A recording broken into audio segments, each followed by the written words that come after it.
jërëjëf mbokk yi ñu ngi leen di gërëm di leen sant di leen dalal jàmm ci seen télévision Futur Média ñu fas yéene ñëw ak yéen ci jotaay bu ñu fas yéene jagleel tolluwaayu réew mi ak xew-xew yi nga xam ne moo fi am démb ba léegi waaye lu ko jiitu la woon mën nañoo wax depuis pratiquement le 8 février réew maa ngi ci tolluwaay boo xamante ni nii démb toll na ci njombaxtal li mën nañu ko waxee noonu ñu amoon yéene tey dalal fii ñoo xam ne mën nañoo waxtaan ak askan wi gindi leen ci tolluwaayu réew mi dog-dog yi nag tax na ba am na ñoo xam ne yegg si sax jafe na ndax ku ne xam na ni tey réew mi xale yi ñu ngi jëflanteeg takk der yi fu ne ci dëkk yi biir ndakaaru gi am na point yu bari yoo xamante ni xale yi nangu nañu ko wala boog ñoo fa taxawgum ak seeni taal takk der yaa ngi def lu ñu mën it pour indiwaat ordre bi mais loolu yëpp troubler ordre public bi balaa ñuy sori ñu dem Médina ndax kër gii ñu nekk groupe Futur Média télé bi mu ngi fii ci Almadi rajo ba mu nga ci Médina Macoumba Beye est-ce que yaa ngi ak ñun Macoumba ñu ngi lay nuyu. Macoumba Beye rédacteur en chef adjoint rajo Futur Média Macoumba ñu ngi lay nuyu waaw mel na ni que Macoumba Beye dégguñu waaye dañu fas yéene woon a dem rapidement rajo bi ci Médina rue 15 angle Corniche ndax rajo bi foofu la sosoo foofu la nekk ba léegi laata ñuy tàmbale suñu jotaay la ñuy xibaar ni am nañu ñëw di bëgg a songu rajo bi ci anam bu mu mën di doon nag ay kàddu yu ñaawlu la ñuy njëkk a yëkkati ndax ku ne xam na ni ci àdduna média moom dañu koy bàyyi rek mu def liggéeyam ñu d'accord ci ñu bañ cee d'accord dafa am lu ko tënk te convention yooyu moo fi nekk Macoumba Beye maa ngi lay nuyu. Macoumba yaa may dégg. waaw Ablaye. Macoumba ñu ngi lay nuyu. maa ngi lay fay Ablaye. ñu lay massawu yow rédacteur en chef adjoint bu rajo Futur Média ak ñi nga nekkal foofu yëpp ci équipe soir bi jaar nañu fa sànq bokk ci liggéey bi foofu ak fii benn la ci ñan anam ngeen toogee ci jamono yii ndax xibaar jip na ni am nañu ñëwoon di bëgg a song barab boobu ci rajo Futur Média. waaw song nañ ko ba noppi parce que fi mu ne nii sànq bi ñuy wax commencé journal 21h lañu daal di yegg si man ci lañ ma wax ci sama bureau ni ma gars yi ñu ngi ñëw ñu ngi toj oto yi après nag lañu jàll daal di koy taal fekk avertiroon nañu mais mënuñu jël oto yi booba di leen yóbbu fenn parce que jàpp boo xamante ne nii liggéey bi xam nga rek ni muy demee fi mu ne nii mais yàq nañ fi lu bëree bëri fii ñu toll sànni ay xeer ci immeuble bi toj ni ñu ko defaree woon noonu nga xamante ne nii mooy ni mu mujjee woon toj nañ sama oto toj nañ lakk ko toj nañ oto Ndiaga Ndiaye directeur de publication bi lakk ko toj nañu oto Mamadou Seck tamit lakk ko mais yàlla ngi def sutura ñu ngi sant yàlla bu baax man ci sama wàllu bopp moom maa ngi sant yàlla bu baax a baax ndax nit loo am ngay ñàkk te yàlla may na ma ba fi ne nii may waxee yow daal wax dëgg yàlla sant laay def bu baax a baax ñeneen ñi tam ma di leen masaw ndax lii bi muy dal ci ñeneen ñi daf ma doon metti noonu ma doon méttee nag laa xamee ni nit ñi ni mu dale ci man am na ñoo xam ne noonu la leen di méttee oto bi moom mook big rek laa yemale xéewal la ñëwoon ma jënd ko sëñ Tuba am na lu ëpp oto xéewal dina ñëwaat ma am beneen oto boo xamante ne ni sax yaakaar naa mooy dàq bi xanaa profité rek laay ñaan ñëpp ñu daal te xam ne lii dara jaru ko yàqal doomu Sénégal bu jóg yàqal doomu Sénégal leneen la nga xam ne moom lay yaxanoon ba am ci lii mën naa ñàkk ndax yaakaaruma ni ñun suñu yoon nekk na ci bi ma déggee tey xam nga ñi ngi doon ànd sànq ci édition spéciale bi wax ni am na ñoo xam ni dañoo toj seen boutique Orange Money am na ñoo xamante ni dañoo toj seen boutique yi nga xam ne ci lañ toog am na ñeneen ñoo xamante ni seen leneen lañ doon def yooyu yëpp daf ñu doon metti ndekete yoote booba suñu wàll mi ngi ñëw mais ñun képp koo xam ni bokk nga ci rek man baal naa la ci xol bu sedd buy sama wàll ñu ñaan yàlla nag mu yem fi ci yëpp mu yem fi ci ñëpp nag ñu bàyyi alali sénégalais yi nga xam ne ñu ngi koy fekk ak itam alali ñu jóge bitim réew parce que yaakaaruma ni lii mooy régler problème bi yaakaaruma ni fi mu ne nii Macoumba ci liggéeykat yi nga xam ne ñoom ñoo fa nekk gannaaw ñooñu dañoo ñëwoon pour song immeuble bi bu ñu tojee ci suuf. waaw liggéeykat yi ñu nag waa l'Observateur ñoo fi nekk parce que xam nga ñoom itam ñoo ñu fi gën a guddee sax ndax ñoom presse écrire lañu. jotuñoo dugg ci bâtiment bi daal bi yegg ci nit ñi loolu laa bëggoon a xam. ñu ngi ci biir bâtiment bi ñun ñëpp te bâtiment bi bunt bi mënuñu ko dindi woon nañ tamit kilifa yi yor wàllu kaaraange gi yëg nañ ko ba wax nañ ni ñu ngi ci yoon ñu ngi ñëw. mais salarié yi daal ñoom amul kenn koo xam ne nii sa wàllu intégrité physique ña fa ñëwoon yegg nañ ci ñoom. non yëguma fi kenn koo xam ni nag am na ay gaañu kan ci. waaw xanaa ñi nga xam ni seen vitre yi bi mu tojee. am na ñoo xamante ne ni jëlee nañ ci ay gaañu mais ay blessure mineure rek la amul kenn koo xamante ne ni yëg nañ ci kaw ba xaañ la wala ñu def la yenn yoo xamante ne ni mën nañoo am tiit ci sa dund. vigile yi nga xam ne parce que ci kër gi la ñu bokk ñoom ñoo nekk ci suuf di wattu barab bi j'imagine que bunt bi man jaar naa fa bokkoon naa ci liggéey bi sànq bunt bi gis nañu depuis journée bi dañu koy tëj jotuñoo gaañ ñooñu wala ñu xaañ leen xeer parce que bu weesoo matériel bi jëmmi doomi aadama yi defe naa moo ëpp solo yow sax waxal nga ko sa bopp vigile yooyu ñu leen di massawu ndax xëy na fitna bi tegu na ci seen kaw ñoo nekk en première ligne ñoom ci lan la ñu nekk.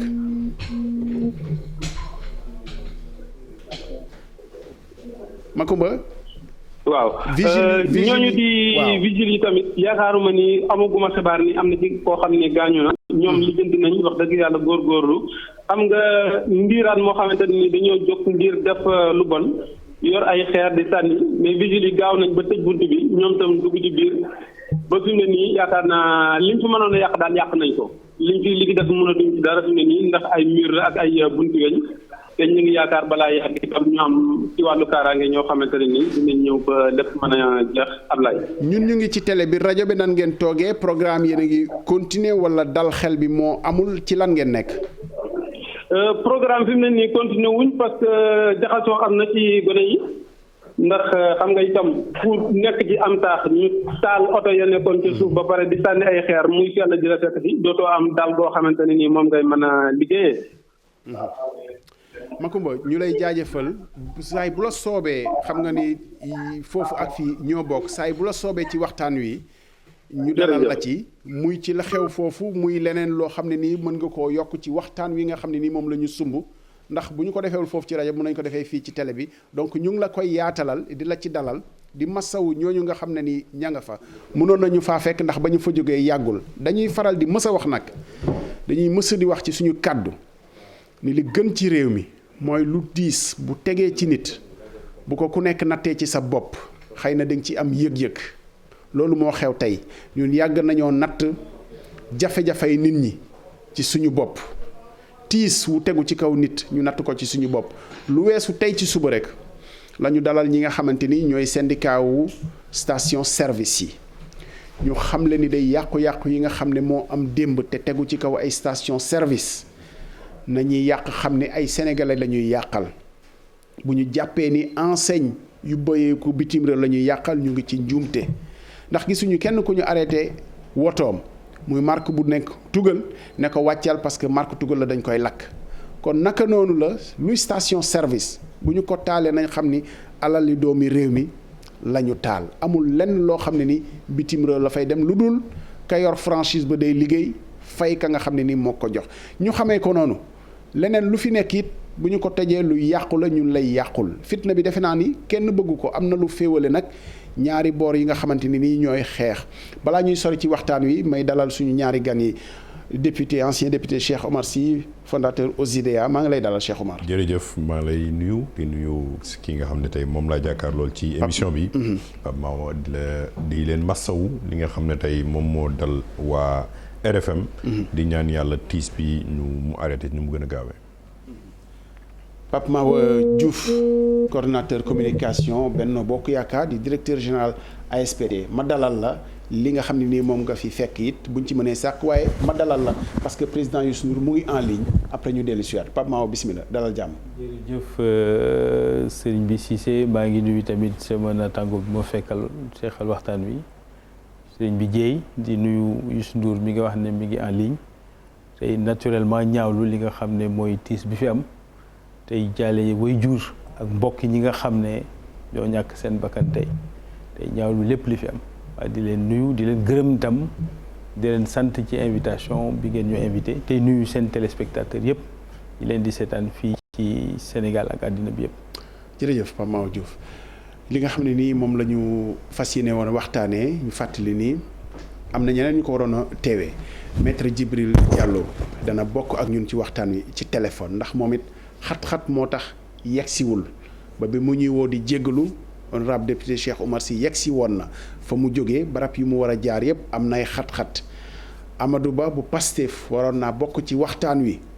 amaguñu xibaaram waaye ñu njort ne xëy na xat-xat yooyu moo ko téye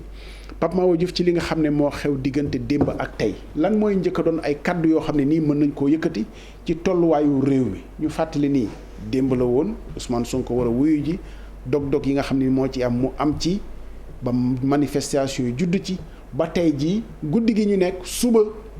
ña nga xam ne nii ñoo regroupé wu ci yenn coalition yi yëglu ni dañuy génn danañu manifester lan lañ mën a wax tey ci tolluwaayu réew mi.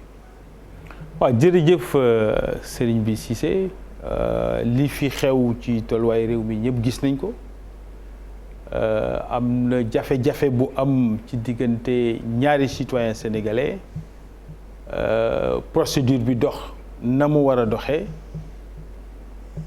ñu convoqué ki nga xam ne gannaaw bi nga xamee ne citoyen sénégalais la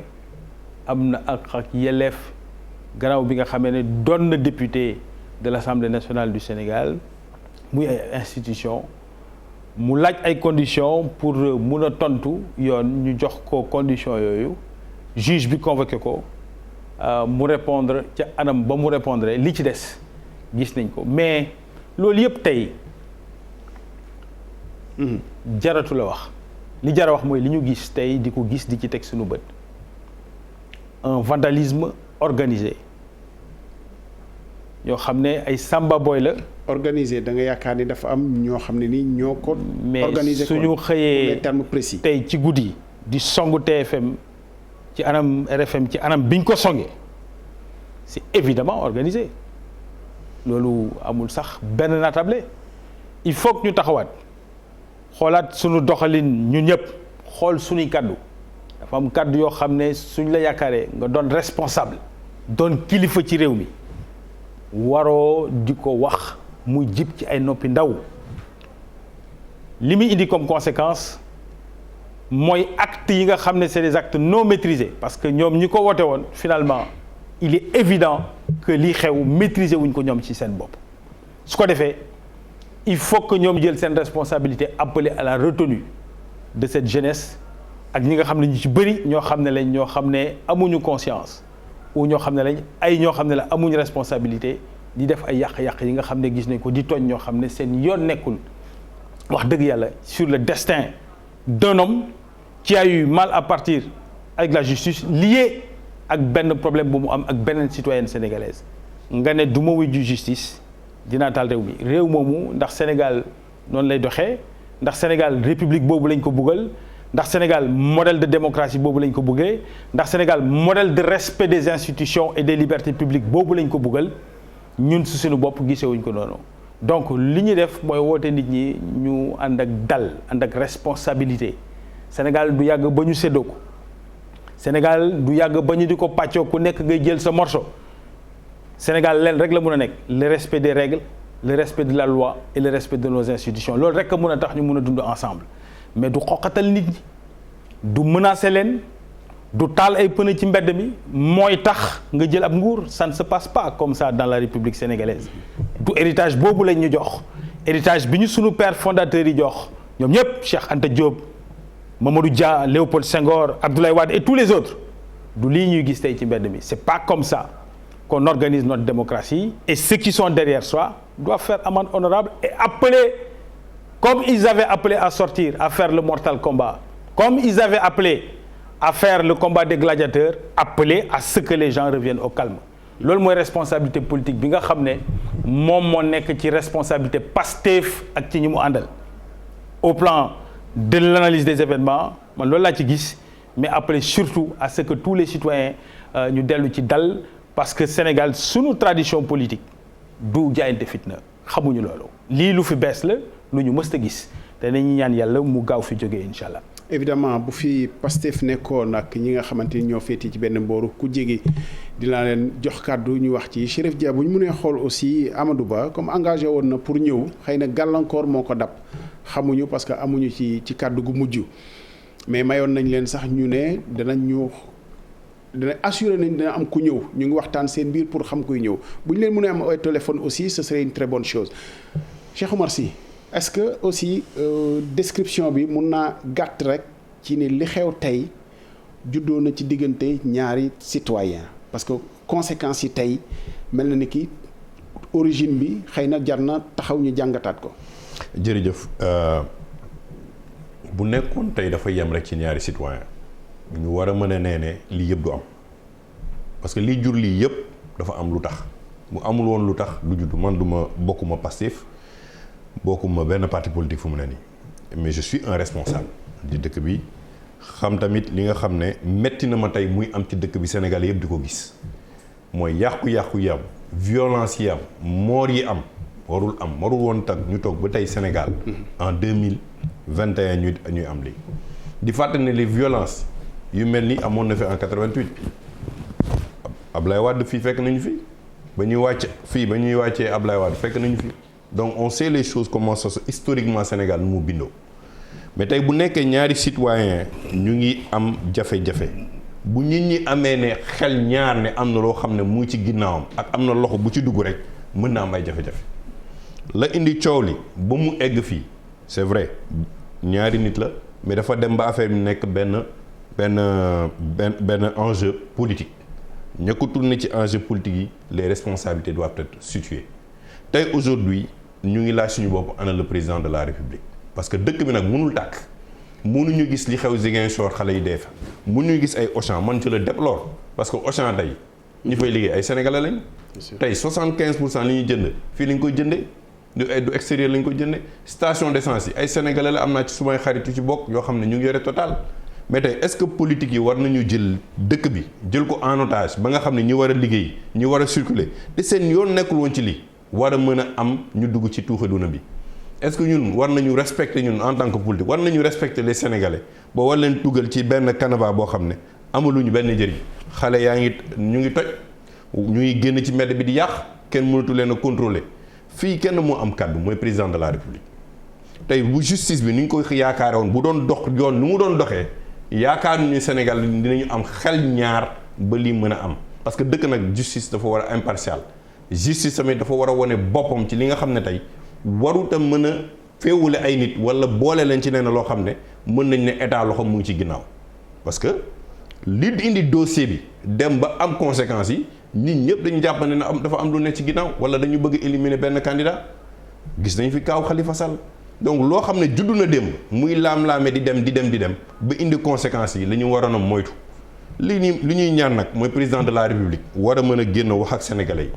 yi ñu xool ni ñuy calmer le jeu la am diggante Ousmane Sonko ak Adji Sarr na ko justice bi topp nu mu ko waree topp bi ñu bàyyi la ñoom ñaar ñu gérer seeni problème sénégalais yi delluwaat seeni jàmm dëkk bi Macky Sall moomu ko Cheikh Oumar Sy moomu ko Ousmane Sonko moomu ko yow moomoo ko c'est dëkk bi ñun ñëpp ñoo ko bokk ñu suñu maam di ko xeex pour sanc ko ñooñu nekkuñu fi woon kon du ñu nangu tey ñaari partie prenante rek toog war a mën a téye dëkk bi ci otage kooku bu ma ko waxul sama xol du ma féex parce que li ma gis nii metti na ma trop gis xale yi nu ñu yàqee suba bu ñu on est à 1 mois du Ramadan ay jafe-jafe la fi nar a indi nit ñi xoolal station de service yu ñu yàq est-ce que lii jar na ko est-ce que politique bi jar na ko ñun tegoon nañu ne tey dootuñu toogati jamono en 2021 ba lii di xew yaakaaruñu ko woon mais tey bu nekkee am na lii toutes les parties prenantes aussi bien l'État que Pastef dañu war a toog xool l'intérêt du pays ñu arrêté li ñuy def nii parce que amaluñu benn njëriñ bu nekkee nag dëkk bi tàkk na ba tàkk ñun ñëpp ay perte amul Macky Sall amul Ousmane Sonko amul Cheikh Oumar Sy donc il faut ramener les gens à la raison kilifa diine yi ñu ngi leen di interpeller mais kilifa diine yéen tamit dañuy wax ba kenn du leen déglu bu ñu bëggee bu ñu demee ba taal dëkk bi nañ leen déglu il faut que les gens soient tous responsables et égaux fii dëkk bi kenn moomul kenn nañu teg justice bi ci yoon la ca des mooy président de la république na génn wax ak sénégalais yi na leen wax loo xam ne tey mën na jàmm réew mi mën nañu teg ci yoon ñu bàyyi li ñuy def nii parce que amaluñu benn njëriñ man loolu laa jàpp. Pape Mama Diouf mel na ni c'est vrai que situation fi mu toll bu ëppul loxo aussi sori na parce que réquisitionner armée gëj na fee am trop xëy na loolu rek dayoo la pour xool fan la situation bi toll ay bakkan rot na ci di njoona ci ngoonu tey bi taal station yi ak magasin yooyu nga xam ne nii ñu ngi koy toj est-ce que dañuy toll ci taxaw rek ci ni responsabilité ñële la wala ku nekk day jël wàllam pour que finalement ñu trouver une solution pour génn ci. waaw d'abord dama jàpp ne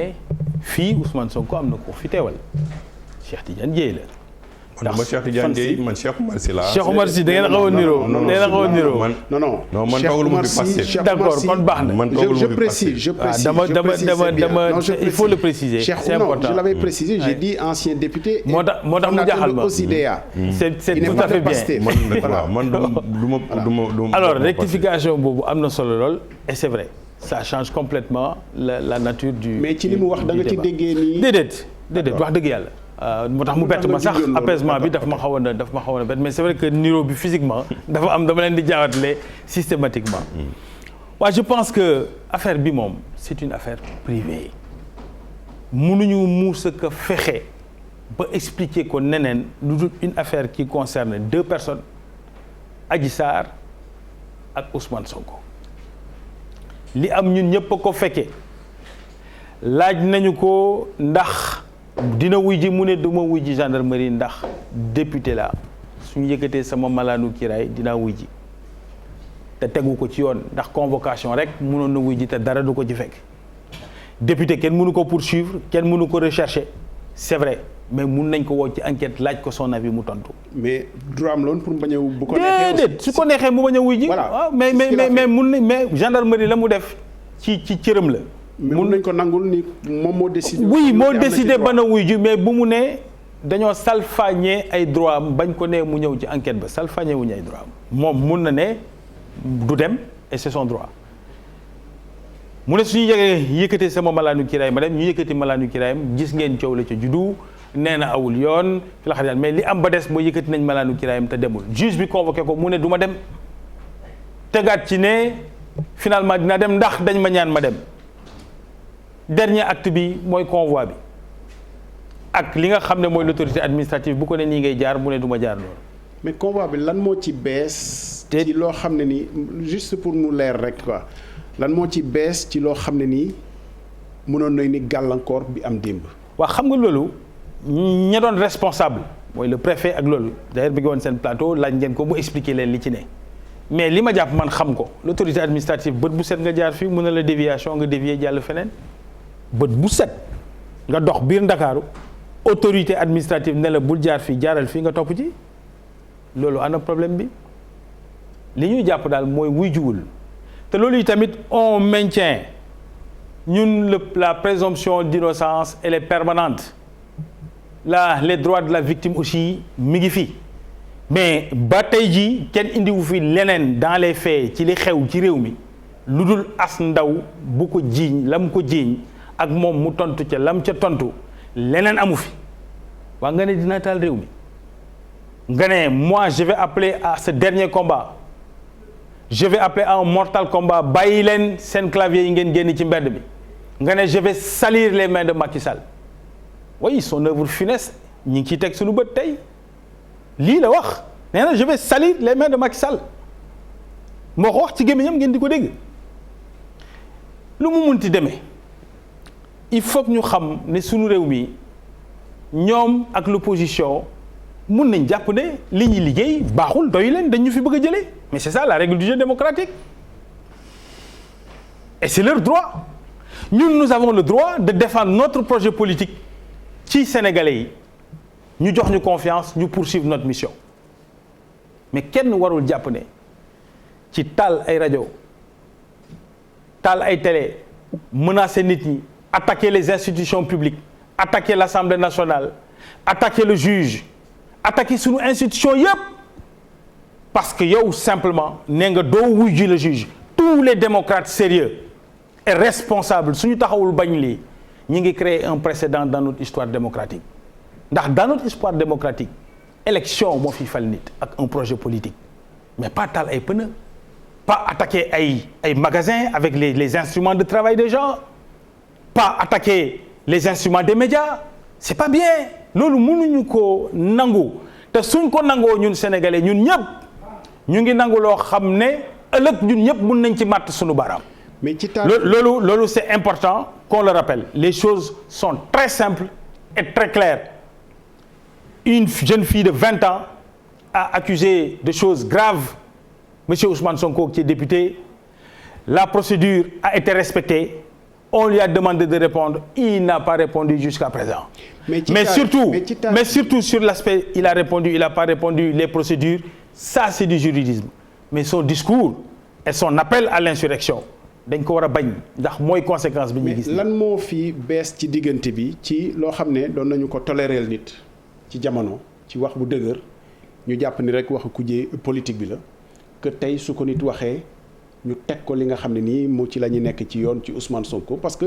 ci lu yàggul def naa président Macky Sall wax na fi loo xamante ne xëy na tey kenn ñemeetu koo wax ci biir réew mi ci wàllum li nga xam ne nii mooy cëram pour bañ bu jàppee ni dañu koy noot ci wàllu politique. parce que jarul ñuy dellu si waat vraiment ci baat yi. est-ce que waxi Ousmane Sonko egg na ci dañuy dellu bu bañee dañ koy délogé ji. déet sëñ Ablaye fii amul kenn kuñ fi jàpp ci li nga wax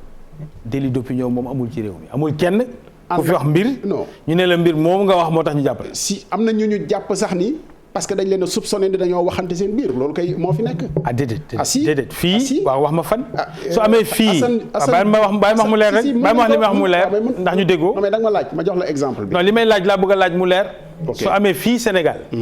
koo xam ne sa opinion sa xalaat. ak sa gis-gis ci réew mi moom nga wax ba ñu jàppale ci loolu nga wax ma ko. waxi Assane Diouf ak Clédor moom laa la wax tey Assane Diouf ak Clédor Sène li ñu leen di jiiñ tey ci waxtaan la biir néeg waxtaanu biir néeg du tax waxtaan wu jip. déedéet waxuma loolu moo fi nekk. déedéet li ma laaj dafa leer waaw laaj ma tontu la. délit d'opinion ci français mooy nit koo xam ne da nga am loo xalaat sur la vie publique joxe sa avis ñu tëj la ci loolu mooy maanaam sa xalaat ci doxalinu réew mi ca xalaat sur la vie publique nga wax ko ñu tëj la ci loolu amul kuñ fi téye ci loolu. léegi. comme su dee am na nga wax ma fu mu am parce que les mots sont importants. oui. bu dee trouble à l'ordre public la. appel à insurrection bi nga xam ni moom ngay wax. voilà ci jamono dañuy déloger ji président de la république. waaw mais est-ce que baat yooyu mënuñ ko méngale. te pourtant dara fekku ci woon président Macky Sall. loolu dama ko dénoncé man. mais man gisuma fi man. kuñ fi président Macky Sall bi ko waxee da nga ko dénoncé. déedéet dama ne. gisuma fii ci réew mi kuñ fi jàpp ndax loolu. waaw mais dama ne. léegi yow su dee gis nga ko. nga wax ma ko non parce que pointé nga responsabilité Ousmane Sonko ci appel à l'insurrection. c'est ça que je dis. waaw moo tax ma ne la. waaw est-ce que li nga ne appel à insurrection la mënuloo ko méngale ak le président Macky Sall doon wax ci jamono te dara fekk ko ci. ku ko bëgg a méngale mën nga koo méngale. am nga ca man méngale wu ma man méngale wu ma. d'accord man méngale wu ma ko parce que bokkul. tout simplement maintenant deux choses foofu mën nañ la nangul sa xalaat. deuxième chose est-ce que dañuy taxaw rek ci pointer responsabilité. Ousmane Sonko contrairement ak. mais pas que Ousmane Sonko Omar waaw bon ñi nga xam ne nii ñoom nga yaakaar ñoo ko indi mais li député Omar Sy wax mooy tey ñu xool li ni ñu ci génnee est-ce que kon ku nekk du jël wàllam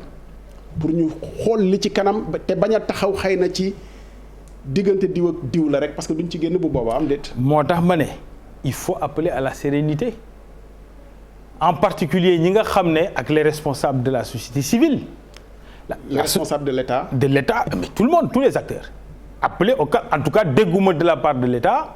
un discours incendiaire, un discours belliqueux. Gisuma ko mais par contre. ñi doon woote mortal combat ñi doon woote à salir les mains du président de la République ñi doon woote à arrêter les claviers et arrêter dans la rue et faire face aux forces de l'ordre et de l'État, ils doivent faire cet appel-là. Il faut que ñu woo seeni ñooñ wax leen ñu calmer wu si ils s'inscrivent dans la tradition démocratique du Sénégal. Il faut que aussi les acteurs de la société civile disent à ces gens-là qu'ils ont commis des erreurs graves. Mais on peut pas fonder aujourd'hui notre tradition démocratique sur une tradition de putschisme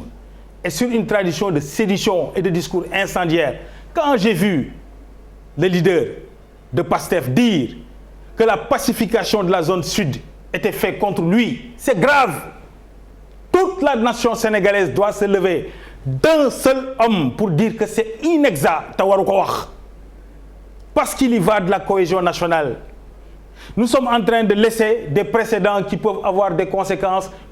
désastreuses pour notre nation. waruñu nangu loolu dañ ko war a bañ.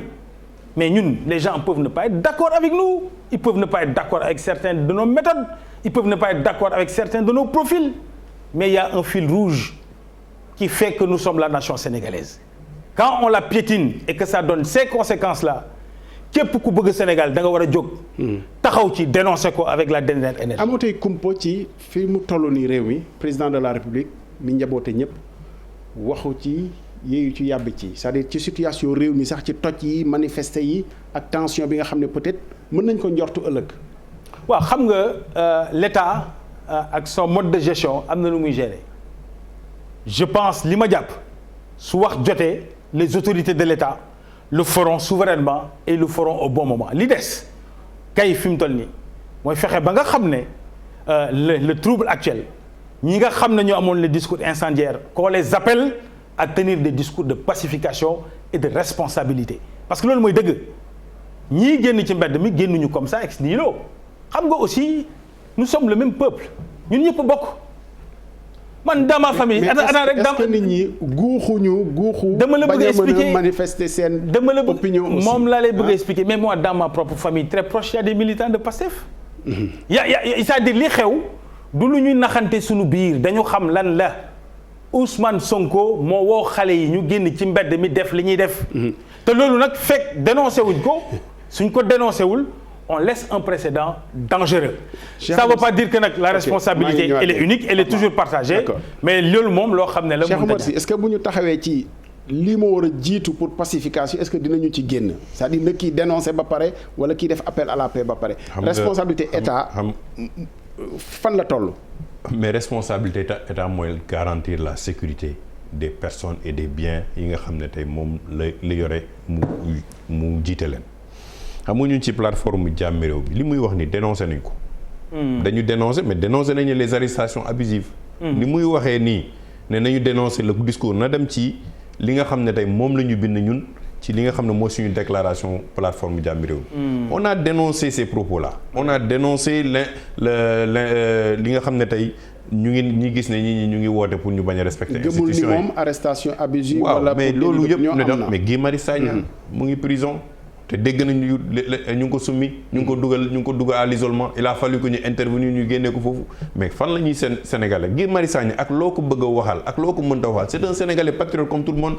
kaka xeexal dina la xeexal jaay ko du caab bi mën na la xeexal ki yore affaire foncier bi mën na la xeexal keneen ak keneen ak keneen mais bu ñu demee ba war ko summi dénne ay yéreem di ko yóbbu ay isolement mais fan la ñu egg ci Sénégal boobu mais mënuñu seetaan loolu autant moom li muy wax ñu d'accord nañu man je ne cautionne aucune violence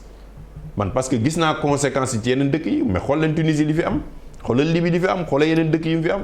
mais tamit autant il le dit pour dire que aujourd'hui il faut le dénoncer mais il faut savoir aussi qu'il y a des précédents yoo xam ne moo indi lii bu ko amuloon duñ ko naatable tey bu nekkoon benn kaala boo xam ne tey Adji Sarr la ak Ousmane Sonko ñu bàyyi la ñoom ñaar kese ñu gérer ko y a pas de souci même parcours bi muy jaar mais nous on a vu mais tey moom mii di wax mais nañu wax ministre de l'intérieur nañu wax pourquoi il y a des nervis ou des gens qui sont encagoulés qui sortent de Benno Bokk Yaakaar man maa romb ak sama oto kenn waxuma ko mais il faut qu'on voit pourquoi des nervis sortent ñu yor leen ay 4x4 yoo xam ne tey immatriculé wuñu leen man kenn waxuma ko te du ma wax te yàlla tax yàlla mu ngi may tiim kenn jaraluma ko mooy coordonnateur kenn jaraluma ko mais quand j'ai passé vers 18h j'ai vu 2 véhicules avec des gros gaillards sortir de Benno Bokk Yaakaar mais booy wootee jàmm tamit da ngay liggéey jàmm man depuis le début nee naa que je ne cautionne aucune violence parce que tey ñii di liggéey seen yoon nekku ci ñi ñu yàq seen oto seen yoon nekku ci mais aujourd'hui arrivé à ce stade-là c'est le président de la République qui est responsable qui doit gérer le pays c'est pas moi moom la ñu fal moom moo war a génn wax ñu ban solution moo am bu muy teg ci taab ba jàmm am ci réew mi mais force de l'ordre yi ñu gis démb ni ñu ko doon gérer même bu ñu ko bàyyi woon mu jàll même bu résisté woon à moom bu ñu ko bàyyi mu jàll mu jaar yoon boobu peut-être que moom tamit xalaatoon na ci man li ma gis amoon na yeneen ñu koy ko ci biir ci corniche bi ci image yu ñu gis te mënoon nañ fa indi xeex ba indil ko problème mais perturbation à l'ordre public ñu indil ko ñu indi wax ji ba mu egg fii ba léegi ay nit dee ci ñi perte seeni baaraam est-ce que jar na ko mais xam naa ne tey suñuy kilifa diine yi ñuy seetaan seen xol mu ngi metti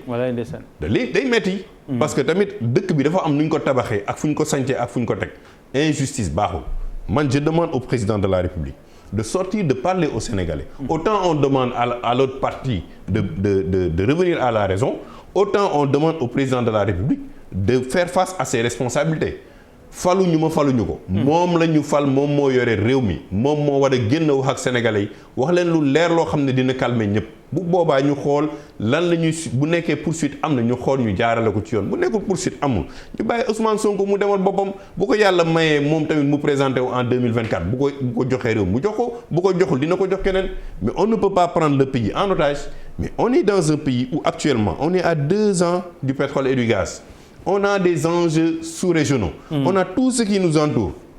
monde bi yëpp du ñu seetaan monde bi yëpp du ñu seetaan ñu gis ne lii mooy ñun benn phénomène bi moo tas dëkk bi ba ay mais tey ñu ngi gis Sen TV ñu ngi coupé ñu ngi ko coupé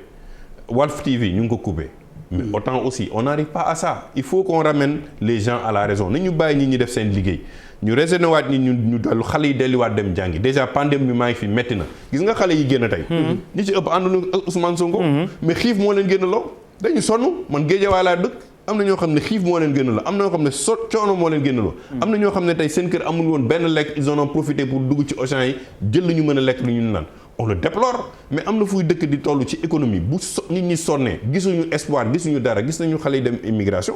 mais il faut ramener les choses à la juste. bu nekkee lii kaala la boo xam ne dafa nar a taal dëkk bi nañu woo les parties prenantes à la table am na fi ay kilifa yu nekk ci dëkk bi wax ak ku nekk ne leen lii la dëkk bi mën a doxee mënu leen ko ngeen bàyyee ñaan ñëpp loolu mooy suñu raison parce que nag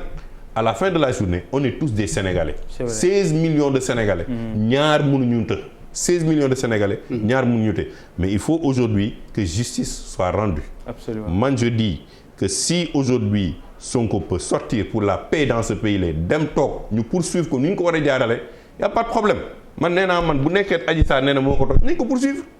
mais nañ ko def dans les règles de l'art parce que précipitation. yow pour yow ñaareelu dossier bi trouble à l'ordre public. mais trouble à l'ordre public bi jaru ko moom dem na woyu juge. nañ dindi trouble à l'ordre public bi bàyyi ko juge bi. ñu continuer procédure bi. mais trouble à l'ordre public bi jaru ko nañ ko dindi. bàyyi ko mu poursuivre ak comme moom nangu na parce que ñun ñi ci plateforme Jàmm Réew mi mais Alioune Tine il a pris son bâton de pèlerin dem seeti ko ba mu ne moom du dem wuyu ji mais il est parti mu recevoir ko waxtaan ak moom ak ñeneen waxtaan ak Ousmane Sonko ba delloo ko ne ko non il faut que nga dem nga wuyu parce que nag fii état de droit moo fi dox mais nangu na dem wuyu ji maintenant li ci xew ci diggante bi pour man ay détails la woon jaaral fii bu jaar fii ba préfet bi ne chargé leen ak chargé journaliste yi mais bu ko nit ñi gisee ci vidéo di ko dégg préfet di wax. mais ça incite à la violence. C'est le préfet et l'autorité certes mais tension bu amee ci dëkk doo ko yokk da nga koy wàññi. mais fu mu ne nii lii dafa jéggi dayoo moom mii mënu ko maîtriser man mënu ma ko maîtriser. c'est le chef de l'État aujourd'hui qui est l'institution qui doit s'asseoir et dire bu waree xool yeneen mécanisme ci biir dëkk bi waxtaan ak ñoom pour delloo dëkk bi jàmm parce que Sénégal benn bopp la. moom day perte. man ma perte président perte Ousmane Sonko perte. ñun ñëpp ay perte. donc mënuñu dem feneen fu dul régler problème bi injustice bi ñu dindi ko ñu war a mën a xool nag dëkk bi fu ñu koy tegee ci yoon. Macoumba Beye su mënee bokk ci waxtaan bi ñu xool rek ñu fa nekk ñu lijjantee pour ñibbi ak ndax ña ko war a wattu kaaraange gi yegg si nañu faam déet ñu bañ cee sori waaye nag nañ ko def bokkaale ci waxtaan wi Pape Mahawa dafa am nag point boo xam ne foog ñu taxaw ci. te parce que aussi vidéo yi vraiment fës na dem te journalistes yi nekkoon sur le terrain yëpp ñoo ko seede ni am nay nit yoo xam ne kat ñu ngi nekk ci ay oto di yore yat yàlla def député bi toog ne gis na ñuy dugg ci pick-up di dugg ci seen foofu Benno Bokk Yaakaar est-ce que yéen da ngeen a yebal ay nit. pour ñu rax ci manifestants yi wala yàppale takk dem di dóor ay nit. parce que vidéo yi quand même jafe naa weddi ci ni loolu am na maintenant fan la féete xëy na loolu mooy laaj bi. non xëj na sëriñ moom gis na ay nervi gis nga leen yow wala gisoo leen. non yow vidéo yi nga gis. waaw gis naa ko moom laay laaj waaw. loolu gis naa ko. mais man gisuma man. ñun ci suñu kuréel. en tout cas fekkewuma ko gisuma ko xawma lu mu doon fu ñuy defee ay nervi di leen yóbbu ñuy dóori nit loolu gisuma ko. est-ce que mën ngeen a yegg ci enquête ci xam parce que bu vidéo yi wone vidéo yi aussi am na yu wone oto yi dugg ci seen siège parti. non déedéet oto bu ñu gis déedéet. oto bu ñu gis mu dugg ci ab siège parti ça veut rien dire. non oto bu yàpp. ay nit ñu mel waaw non xam nga aussi. on peut vraiment les faits vidéo yi ñu gis. peut-être buñ ci teguloon suñu bët duñ ci mën a sori ñun. ñoo ko bokk gis ñoo ko gis. mais mu nuru ak ñi nga xam ne nii ñoom la ñu gisoon sur le terrain. waaw dafa niru. loolu kay gis naa d'accord yow ba léegi da nga jàpp ni tombé la rek. man de gisuma man. defal nag xam nga nit moom mun nga wax ak mandute. waaw te man li ma fekke gis ko sañcee wax ci laa mun a wax loolu danga ma koy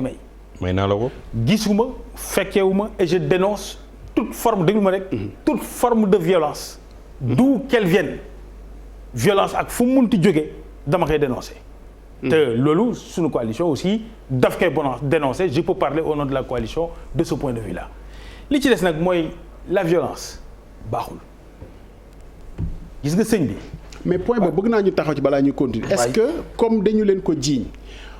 pour votre intégrité morale éthique ak yooyu est-ce que yéen mun ngeen a yegg ci ubbi lu enquête yow boo nee yaa responsable bi waaw damay laajte rek est-ce que war ngeen mën a egg ci loolu pour leeral ko xëy na am na bu amee ku jox ordre te yëgoo leen ko mais ngeen leerlu ko war naa mën a nekk kay en tout cas violence man Pape Mahawa Diouf d'où qu'elle vienne ak fu mu munti jóge je la dénonce baaxul normalul c'est inacceptable. mais am ngeen ci léegi war nañoo mën a déet war nañoo mën a yegg ba li ngay wax noonu def enquête et cetera mais li nga gis moom la gis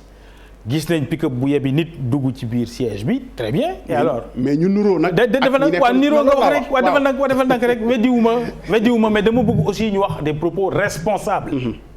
c'est pas parce que am na pick-up bu yebi nit bu dugg ci siège bi que ce sont des nervis. mais est-ce que leerlu nga ñooñu parce que responsable. leerluwuma ko. wax dëgg yàlla accusation bu rëy bu mel nii. waaw leerloo guma ko mais par contre am na loo xam ne jarul accusation te jiitu et la violence nag peut engendrer la violence de toutes parts. policier bi ñu yenn brique bi ci burtu kër Ousmane Sonko yéen a ko gis. defal ndànk gannaaw bi ma la nangulee ne. mun nañoo jëm ba ci enquête. gannaaw bi ma la nangulee ne violence ak fu mu munti jógee sëñ bi Cissé kenn waru ko mën a nangu. et je la dénonce avec la dernière énergie. mais am na lu ñu gis. il faut que ñu génn ci parparloo bu woyof bi. mooy maanaam parce que c'est l'opposition c'est forcément la personne la plus fragile et même su nekkul ci dëgg duñ ko wax. mais suñu dénoncé wul la violence venue de Ousmane Sonko et de ses ouailles mais forcément day générer d'autres violences forcément dañuy yegg ci dérive bi ñu yegg ci actuellement mais wax ji du parparloo bi wax ji Sénégal j'ai beaucoup apprécié la façon dont vous avez parlé parce que Sénégal mënuñ ko séddoo ñii woote woon à ce que les jeunes sortent doivent rappeler à ce que les gens se calment parce que nag fii mun nañ ko wëlbati ci façon bu ne wax ay waxu élection 2024 wax ay waxu manipulation wax ay waxu pseudo complot parce que ba tey jii nit mënu fi wax li nga xam ne mooy wane ne dañoo takk sëñ bi yóbbu ko foofa ci salon bi bala ko fa dal ko fa waxuñ ne moo def waxuñ ne deful mais nous avons des institutions dañu am ay institutions yu war a fonctionner c'est pas parce que da ngay taal pneu c'est pas parce que tu mobilises les lycéens à travers tes réseaux politiques c'est pas parce que tu mets le feu à l'université que la République du Sénégal cessera d'être la République du Sénégal et la démocratie qu'elle est loolu il faut que ñu wax ko Sonko ak ñi mu àndal suñ ko deful dañuy juum parce que ñun politique de l'Alliance pour la République de ma génération par exemple mais nous sommes encore en politique on va peut-être quitter le pouvoir ou continuer on n'en sait rien mais nous sommes dans le pays jóge wuñ fii te ñoo bokk lépp ñoo bokk suñu même famille man dans ma propre famille il y a des militants de Sonko mais la leçon qu'on veut apprendre à tout le monde que c'est en brûlant des pneus c'est en attaquant l'ordre public c'est en disant que notre justice baaxul c'est en attaquant les sous-préfectures et que c'est comme ça qu'on conquiert le pouvoir loolu la société civile les journalistes tous les citoyens de ce pays dañ ko war a dénoncer parce que suñ ko dénoncé wul c'est un précédent extrêmement dangereux li fi xew neexul kilifa diine yi neexul ñi nga xam ne ils ont juste leur activité économique au quotidien di dund normalement ils n'ont pas demandé tout ce désordre là fa mu jógee dañ ko xam on a appelé à ce désordre là dafa am ku ko wootee mais tey réew mi dafa toll foo xam ne ba ñu réquisitionné quand même armée pour jàpp mu mel ni ki kilifa yi ci seen bopp ñoo ràññeel seen bopp ni kat yëf yi toll na foo xam ne ëpp naa seetaan wala ëpp na ñu bañ cee jóg ci wax ci li Cheikh Omar Sy di xaar président de la République su weesoo loolu bu weesoo delloonte accusation bi. déedéet parce que loolu du ñu ci génne. walaay nekkuma ci accusation. c'est que ci li ma nekk. mooy situé du luñ ciy génnee. moom laa lay wax je donne une solution. ki woote woon na nit ñi génn na woote nit ñi toog seen kër. à la limite déggoo ma li ma wax noonu c'est très fort. moom bu ne li ñu ma teg defal ndànk rek ma jéem ko xalaatal rek parce que wax nañ ko waxati ko ñoom waxal nañ seen ba donc mun naa ko répéter bu ne li ñu ko teg ci trouble à l'ordre public bi ba yóbbu ko moo dul yoon ba gis nga ko nangul sax tontu ña nga xam ne nii ñoo ko war a déglu ci wàll boobu est-ce que loolu tamit warul mën a jiitu. déedéet xam nga je disais à un ami bi ma doon waxtaanal sànq suñu génnul ci juridisme bi dinañ jaxase mbir mi. trouble à l'ordre public bi c'est discutable les gens peuvent discuter sur l'option le procureur le juge les experts juristes ku ci nekk ñoo nga wax ci télé bi mais wax ji du loolu sëñ Ablaye ab jigéen bu tudd Adji Sarr déglu ma rek sénégalais yi la ñuy waxal ñu di ñu déglu il faut ñu di leen wax loo xam ne. mais dama bëgg a daaneel ñu bëgg a daaneel. ab sénégalaise bu tudd Adji Sarr moo ko jiiñ loolu mu ko jiiñ man bëgguma ko sax di tudd ndax rafetul bëgguma mu dal ma bëgguma mu dal kenn. nattu la. mais gëmoo ni mu ngi woon ci yoonu wuyu ji. déedéet su nekkoon ci yoonu wuyu ji du ne du ma wuyu ji. ndax déedéet dafa déedéet bu ne du ma wuyu ji. kii fàttali na léegi ni ay. dafa baax sax ma leeral. déedéet dafa baax bu ma dagg bàyyi ma yeggali rek. d'accord préfet bi liñ ci wax préfet bi li mu wax dafa leer sëñ bi. préfet bi dafa ne kii day foofu bëggul dem. delloo leen ko këram dafa ne kii day foofu bëggul dem delloo leen ko këram ñu uti mandat d'amener. mais def naa préfet waaw mais ma jaaxal. d'accord vas-y. mais li wóor mooy bëggul dem. loolu c'était clair et évident képp ku doon observateur bu sérieux waxuma nag les questions juridiques les options de trouble à l'ordre public loolu beneen débat la. Ousmane Sonko est un homme politique qui a eu le mérite d'être l'homme politique qu'il est. Mais dans cette situation précise de question politique, c'est une question privée qui l'engage lui, qui n'engage pas son parti. Et mënuñu fexe ba mu engagé réew mi waruñ ci rek ay xale des jeunes de 16 ans de 20 ans xamuñu luy politique ñu engagé leen contre les forces de défense et de sécurité. C'est regrettable. Est-ce que yow dégguloo wala nanguloo Ousmane Sonko bi mu ne bi ko ay kilifa seeti jee mu ne nangu naa wuyu ji parce que am naa xibaar ci ne bëgg nañu ma gàntal wuyu bi pour ñu coller ma beneen motif donc danaa wuyu ji mënoo ko nangul ni mu ngi woon ci yoonu wuyu ji. xam nga loolu mënuma ko nangul man c'est très simple et très clair parce que dafa am du bon sens. ku ñu convoqué 9h mën nga xëy 6h du matin sangu 7h30 nga sol sa yére 8h nga taal sa oto 9h nga dem wuy ji. yaa ngi fàttaliku ñaata temps déedéet da nga ma laaj benn question dégg ma rek da nga ma laaj waxtaan aussi après mën naa tontu ci yeneen yi mais bi nga ma laaj bàyyi ma tontu ci. ku bëgg a wuy ji noonu lay def. waaye ñu woo la nga dajale cortège parce que bu ñu naxante aussi ñun bu ñu fàttalee suñ toogee ci plateau yi dañuy seetaan suñu kër dañ leen fay fekki nit ñi ne ci mbedd bi dafa am ku leen fa yóbbu. Sénégalais yi dañoo xëy liggéey di utu li ñu dundee la situation de la Covid est difficile pour tout le monde ña fa dem dafa am lu leen fa yóbbu ñu créer cortège autorité administrative bi ne la jaaral nii nga ne ko jaaruma foofu. yow reconnaître loolu nit ñi fa dem ci seen sañ-sañu bopp ak seen yëg-yëgu bopp pour gunge seen man reconnaître ma ko c'est organisé comme la première fois. Deuxième fois pour terminer. Les choses étant très simples et relevant de l'ordre du privé. Pour man je vous donne ma conviction personnelle et qui n'est même pas normale. Bon je n'irai pas jusque là. pour man daal vraiment su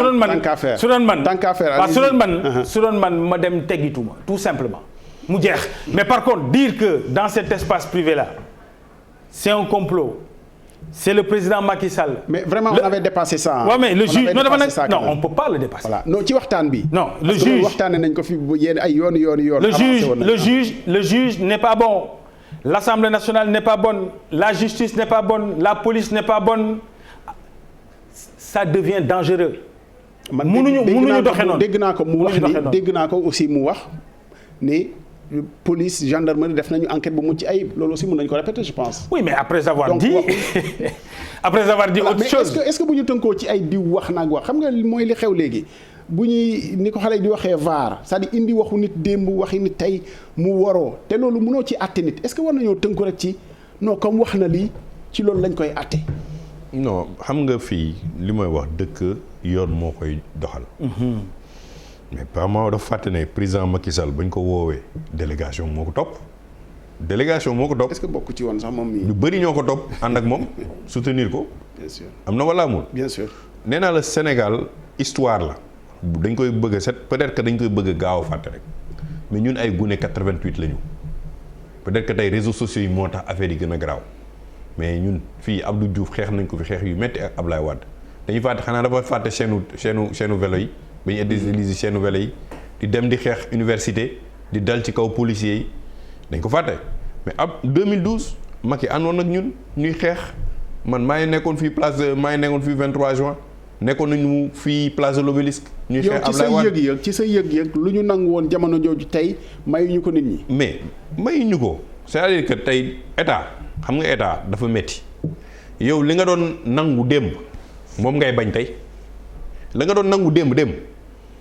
yow tey nga ne déedéet lii du ma ko def alors que yow laaj nga démb nañu dem déloger Ablaye Wade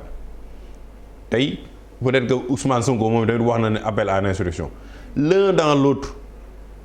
tey du loolu moo ñu fi moo fi problème bi mooy naka la ñuy génne situation bi nga xam ne tey gune yi ñu ngi yàq réew mi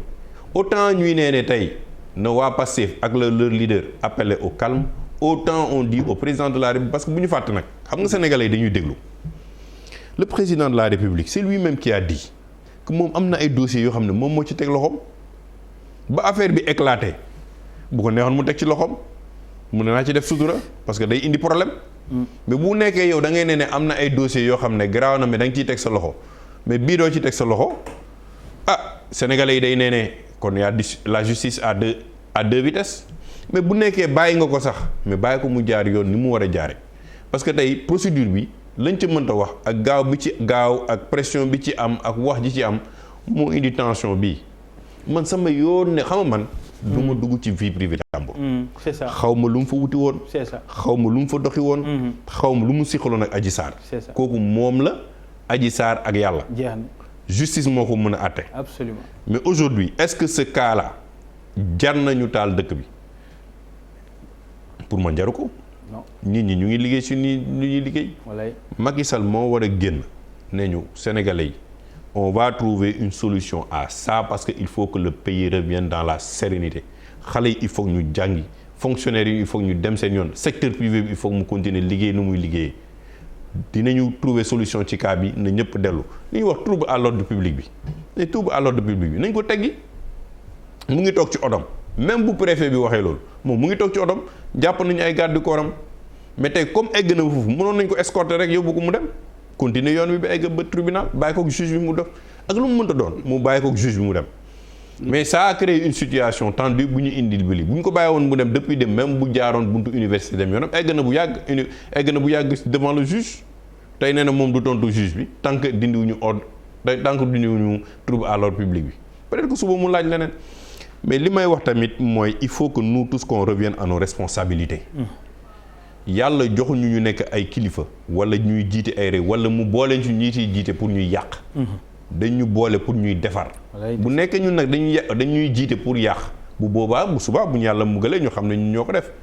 mais tey lu may wax et je reviens à un sens man bugguma man Cheikh Omar suba dama gis sama président de la République di toog suba mu am ay tuuxi duna il faut qu'on arrête à chaque fois que le président de la République du Sénégal soit poursuivi wala mu génne fi génn bu ñaaw il faut apprendre à ce que nos présidents soient respectés. est-ce que du li ñuy guuxal mais li ñuy guuxal moom laa lay wax xam nga parce que tey rancœur yi day dem ba situation boo xam ne dañuy teg population yi ci situation boo xam ne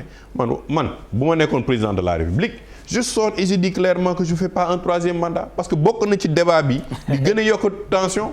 il faut clairement le dire je ne fais pas un troisième mandat lan la koy wàññi préparer son parti moom mu ngi nii c'est un cadre yàlla may na ko xam-xam rien ne l'empêche demain d'être à la tête de l'APR wala mu dem jiitu ko. doo ko ci wax loolu. non dama du ma ko ci wax loolu mais je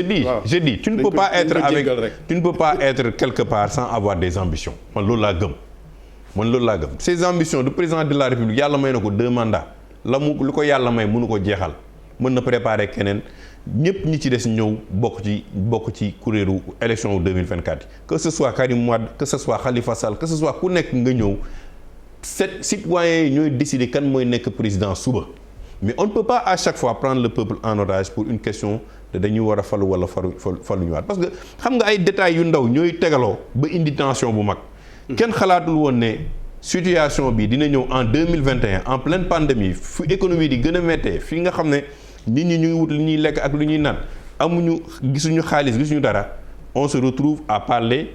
d'une situation privée ba mu nekk déstabiliser presque le pays et ñuy gis xale yi di génn xale yi di bàyyi seen jàng école yi enseignants yi ñu leen di arrêté mais man am naa sama benn xarit enseignant la mais tey ministère de l'éducation nationale da ko relevé parce qu'il a fait un sujet sur Sonko mais quand même prof anglais sama xarit la li mooy wax ni sama xarit la on était ensemble dans le parti de Besougnac mais est-ce qu'on en arrive à ce stade-là ba nga xam ne dañuy sanctionner l'histoire se répète et l'histoire se répète quand l'histoire se répète les mêmes causes produisent les mêmes effets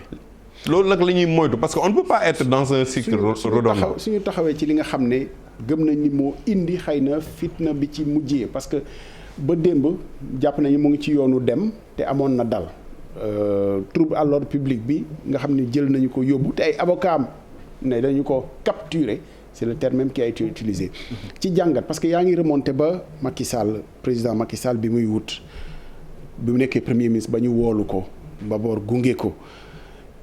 veille présidentielle bi président Abdoulaye Wade bi muy ñibbisi defe naa ni AIBD ba siège du parti démocratique ci contexte boo xam ne ni bu diis la woon xel jiixi jaaxawoon na sax ndax dañ koy autoriser mu def doxantoom boobu am déet mais finalement état encadré na ko te dara xewu ci est-ce que démb teewoon na état pour mu mën a encadrer ak fu mu Ousmane Sonko mën a bëgg a jaar est-ce que mën naa të état pour mu organiser parcours bi ba dara du ci xew. mënu ko të parce que état am na doole am na les forces républicaines tey démb ba ñu bëggee maîtriser les gardes du corps de Ousmane Sonko ils l'ont fait en moins de 30 secondes c'est des professionnels on parle des GIGN on parle des forces qui sont extrêmement donc bu ñooñu waree mën a génn ba neutraliser ñooñu du gunge ko ba mu egg tribunal mooy problème bi moom moo ma gën a xam ne en politique c'est un rapport de force on est en politique Ousmane Sonko tamit du leen may dara bu nekkee en rapport de force yéen na ngeen may wut te man sentir naa ne man ngeen di wut si ak li ma gis ak li ma kii man tamit du ma bàyyi ngeen yóbbee ma noonu. ñoom ñoo nekkoon ci yoonu kon war a maye. ñoom ñoo waroon encadré bu doon jël hélicoptère sax na egg fu mu egg rek l'essentiel ñoom ñooy état dinañ ko eggaloo fi mu bëgg a egg mais jarul woon ñu nekk ci situation boo xam ne tey indi na li nga xam ne plus de 10 Auchan yàqu na ay stations de service yoo xam ne c'est des Sénégalais. ñoo ko moom gis nañ fi tey autoroute à péage bi di fi xew suba on va se réveiller et on va se rendre compte que li ñu yàq ñun la ñu yàqal yàquluñu kenn dañuy mujjee nekk fii di defaraat loo xam ne 1 an 2 ans encore ñuy rattraper li yàquli. am na école yu décidé sax ni suba par rapport ak journée. waaw mais suba ñu bëri du ñu génn. parce que suba nee nañ dañ def marche mais suba marche bu génnee nañ ko encadrer ñi war a wax ñaxtu ñu ñaxtu lu ñuy ñaxtu. mais l'état de droit doit revenir le respect des institutions doit revenir mais la justice doit être respectée man loolu laa gëm man dewuma fenn tukkiwuma immigré wu ma fii laa gëm sama dëkk laa bëgg bugguma beneen dëkk mais tamit du ma seetaan ba sama dëkk dina xasaay lu ma ci mën dinaa ko dox dinaa ko xeex dinaa ci taxaw pour sama dëkk bañ a naxasaay parce que tamit on est tous responsables devant le peuple sénégalais. dox pour wax lu la metti ci démocratie c'est-à-dire lu ñu war a yoonal la gàllankoor yi bañ a bëri pour ñuy. mais c'est un droit da ngay gis États-Unis dañuy dem ba ci buntu kii bi Maison Blanche. gars yi yuuxu lu ñuy yuuxu wane seen pancarte dem seen yoon da ngay gis gars yi dañuy manifester dugg yenn saa yi c'est vrai que ça déborde parce que tamit y a des gens yoo xam ne. mënoo leen contrôler mais c'est l'État qui encadre on a vu violence yi gis nañ ko États-Unis mais gilets jaunes xanaa dañu fàtte barki démb gilets jaunes naka la ñu defee France ba yaakaar nañu ne France day tàkk mais léegi Macron est revenu à la raison ñun lu ñuy ñaan fu mu ne nii mooy na dëkk bi delluwaat ci jàmm plateforme li tax ñu tuddee ko plateforme jàmmi réew mi mooy on veut que tout ça revienne à l'ordre normal mais arrestation arbitraire bi nañ ko bàyyi Guy Marius Sagna nañ ko bàyyi mu génn Assane Diouf nañ ko bàyyi mu génn nit ñi xanaa bu nekkee wax la rek bu ñu nekkee dañ leen di yóbbuwaat ça va poser problème il faut aussi qu'on accepte à respecter les libertés des uns et des autres parce que on est et je le répète on est en train de ñu ngi delluwaat ci histoire encore di téye ay nit di tëj ay nit di bun xadaal di génne ay nervi di kii yooyu mais peuple bi mooy décider à la fin de la journée. bu peuple bi décider ne tey lii du arrêté bu peuple décider dina arrêté parce que kilifa yi fi joote wane nañu ne dégg nañu dinañu arrêté ñoom tamit ñu delluwaat seen kër toog il faut que nag ñoom ñu am écoute waa Pastef am écoute ñu mën a xam ne fii dëkk bi dara waru fi mën a xew loo xam ne war na sooxee dëkk bi. vraiment trouble à l'ordre public bi du diggante Ousmane Sonko ak nit ak société bi la à travers ñi nga xam ni ñoo ko teg représenté góor gi loolu waruñu ci mën a waxtaan déggoo ci mën a jàll ci leneen pour dalal bi nga xam ne nii moom la ñu yéenee ñun ñëpp defe naa comme ni ngeen ko waxee yéen ñaan ñëpp kenn amul intérêt ci taal. pourquoi pas ñun amuñu wax dëgg yàlla on n'est pas sur des relations extrêmes en tout cas du loolu mooy culture bu ñuy doxal ñun. La vérité c'est que li am solo mooy li nga mujjee wax que l'état de droit fonctionne que les institutions soient respectées et que le droit soit dit c'est tout mais trouble à l'ordre public bi xam nga dégg nañ ci toutes les versions possibles moi c'est pour ça que je disais au départ bugguma sax ñu dugg ci ay juridisme expliquer ceci ou cela mais bu ñu sonal Sénégalais yi parce que la chose elle est toute simple et d'ailleurs je récuse le sujet du 3e, 4e mandat qu'on va amener dans cette affaire. Xam nga là aussi. non Cheikh Omar Sy moo ko wax. Non du Cheikh Omar Sy rek du Cheikh Omar Sy rek. Non c'est important xam nga ndax c'est important. Mais le comportement de la société civile dans cette affaire, il va falloir à un moment donné qu'on en parle. Lorsque dans une affaire privée entre deux citoyens sénégalais, la justice se saisit du dossier. On appelle à la violence. Le devoir de tous les citoyens, c'est de dire que violence bi na fi am baaxul. Mais ça se serait arrêté là. Mais je pense que mais defuñu ko. Organisation yi non defuñu ko. Alioune Tine a dit clairement que c'est une question du 3e mandat. Il a fait le lendemain de la conférence de presse de Ousmane Sonko une déclaration pour parler du 3e mandat, ce qui était un sujet qui n'avait rien à voir avec les questions qui sont posées. Gis nga suñu continuer di fooye mbir mi à tous les niveaux dina yàqu te su yàqoo wax nga ko amuñ beneen nation benn bii lañ am. ñëpp la yàqal man de awma beneen réew bii la am. mais réew mi xam nga bu yàqoo. mais dama bëgg a daaneel ci affaire seen responsabilité mooy. mais responsabilité mooy lorsque une fille citoyenne sénégalaise porte plainte contre un autre citoyen pour une question de viol. mais boobu xam nga wax nañ ko ba pare. vraiment waxaguñ ko jeexagul. non si parce que trouble boobu wax nañ la ni enfin yow tam constaté nañ ko nanguloo ko Ousmane Sonko mais wax na ni mu ngi woon ci yoon. avocat mi wax nañu ko. fa ñu taxaw aussi yoon moo leen fa taxawloo parce que préfet ak ñi nga xam ne ñoo ànd ñoo ko ne doo avancer tu ne vas pas aller plus loin fii ñu la daan la moom ngay jaar déggoowuñu ci léegi li ci laxasu te la jël dossier bi mooy dossier trouble à l'ordre public bi. moom nga ma laaj. boobu est-ce que bu jamono doxee ba réew mi tàng am na fi plusieurs fois ñu wootee dialogue national concorde nationale dialogue nangam ak nang est-ce que toll yegguñu foo xam ne. parce que bu ñu demee boo armée bi pour renfort ñu gis ni yëf yi mu ngi ëpp sécurité bi doole. mu ngi koy ëpp loxo xam nga dama ñaan nit ñi dellusi ci dal toutes les parties. Après li may wax ni man c'est des questions de principe parce que je l'ai dit dès le départ man samay mbokk ñoo ne Pastef ak say mbokk yow. ñun ñii suñuy bokk fale nekk APR nekk fépp loolu mooy Sénégal c'est ça la beauté de notre pays. Dans ma propre famille il y a des mais ce qui veut dire que donc on n'est plus. loolu waaw dama bëgg a daaneel nekkatuñ ci ay questions dama bëgg a daaneel ci li nga ma laaj. problème bi du problème wu ay trouble à l'ordre public et autres la question elle est très simple il se trouve qu'il y a une fille qui s'appelle Adji Sarr qui a accusé un des principaux responsables de l'opposition d'une accusation grave et déglu rek. oui mais da nga may laaj dama may ma daaneel. day métti boobu moom on y mais dama bëgg nga may ma tontu. ok allez-y. alors soo ko accusé d'une accusation grave mu bañ ne du tontu ji mais quand même juge woo la nga war a tontu ji déglu ma rek déglu ma rek. mais xam nga. waaw déglu rek juge woo la nga war a tontu ji bët bu set ñu woo des centaines de Sénégalais pour les mêmes raisons.